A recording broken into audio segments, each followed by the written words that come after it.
So last week I did a new batch episode, the very first of this new season actually, for a little show that could on Hulu called Castle Rock.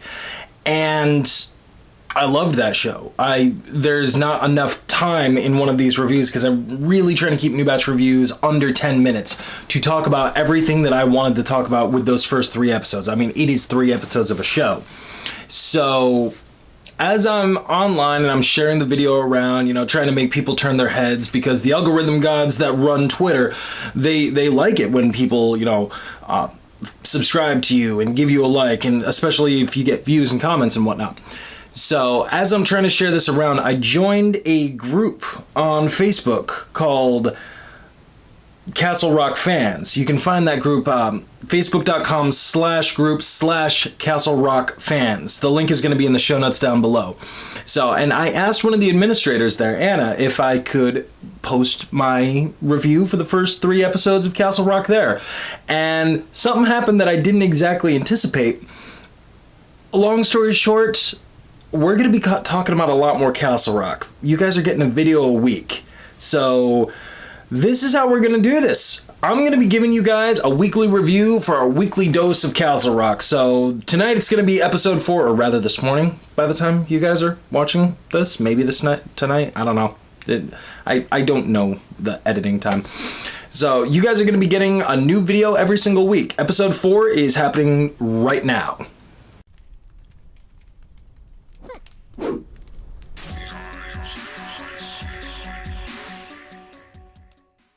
Now, before we get into this, I want to talk about a little bit of predictions that I've been getting. I'm going to read one of them right now. As a matter of fact, you guys can comment down below if you want to let me know any of your predictions or hopes or, frankly, fears about what's going to be happening with each week's episode. So let me know down below what you guys think is going to happen next week.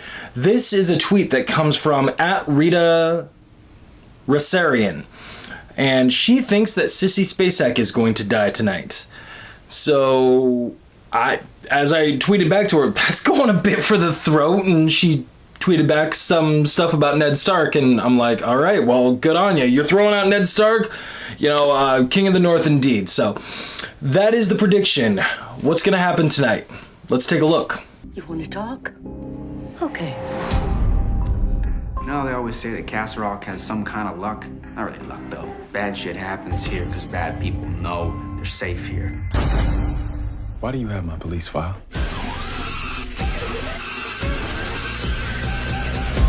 I know, Henry. I've always known.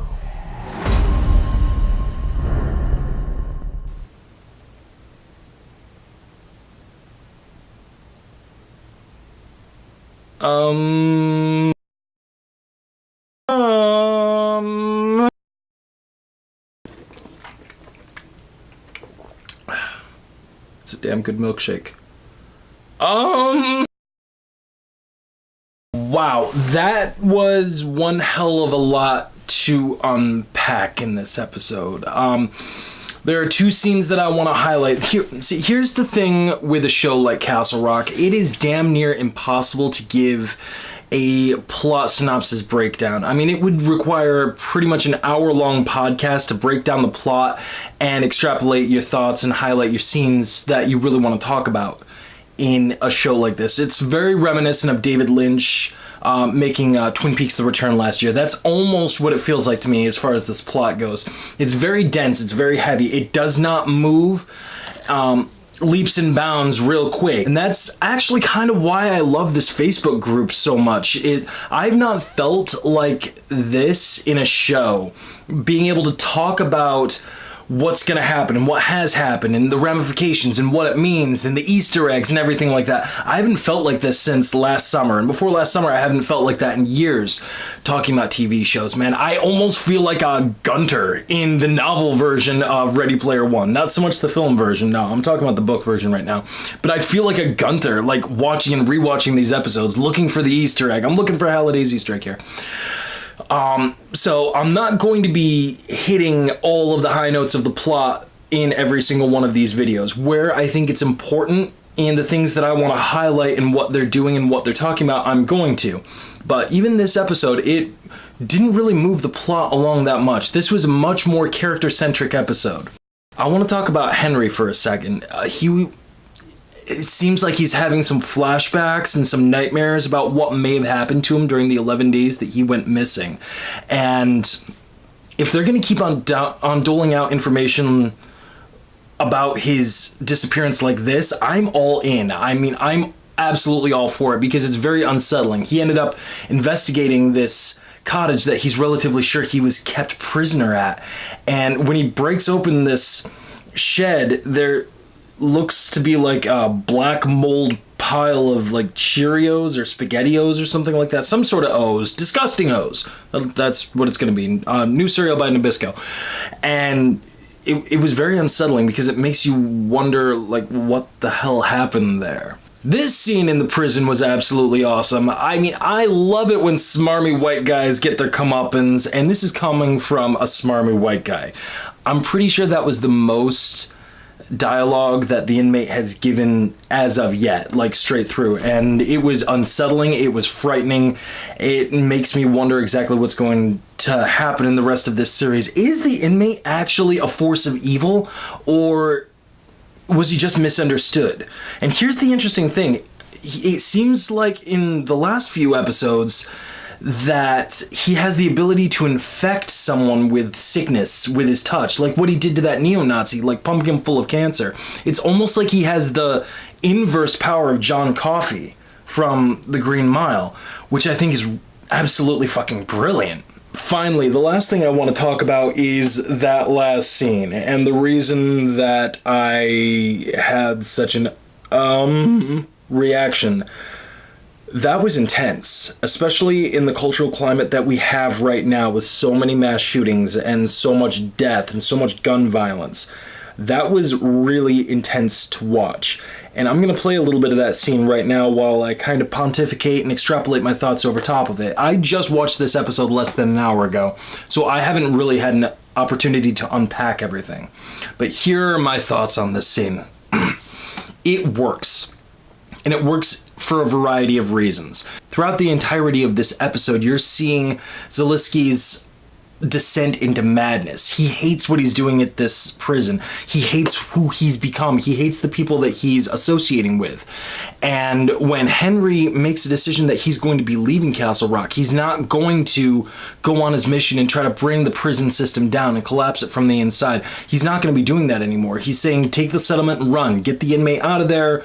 Collect the payday, but he's got nothing else for you. Zelensky snaps, and he goes through and starts killing all of his co-workers and all of the COs. And you're seeing his descent and spiral into madness, and that's what you're looking at right now. This is madness. This is violence. This is the turn from one of our protagonists, one of the characters that I legitimately liked, into an antagonist. This is where things get as dark as they can get, because now you've seen the flip. You've seen the corruption that's been talked about for this town. You know, people have been saying that this town has a curse and this town creates killers and it creates death and calamity. And other times, you know, you're seeing in the trailer, no, it's just where killers and evil people feel at home, where they can hide out, where they can be like, hey, let's have a beer. I'm paraphrasing there for a second, but that's basically what the trailer was alluding to, and this is where you're seeing that. This is where you're seeing the corruption of a good person, somebody that wanted so badly to protect these men that were incarcerated, because they're suffering horribly at the hands of these guards. Something that I have no doubt does happen today. And this guy tried to do the right thing, but he was balked so many times, and he was driven mad. He was whittled down. Or maybe he wasn't driven mad. Maybe he was under the control or influence of somebody that currently might be in that prison. Or a demon. Or a spirit. I mean, this is based on the works of Stephen King. I don't know. So those are my thoughts, man. This episode was outstanding. I said in my new batch review of Castle Rock for the first episodes that it didn't have that this is the moment episodes for me. It didn't have that in the first 3. That's because they were waiting for 4 to slap me in the face with their big, hairy, scary dick. that is what they did. This episode, if I wasn't all in previously, I'm all in now. Take all my money, Hulu. Take it all. Take my money. Take all of the viewers' monies. Do it all, man, because Castle Rock is...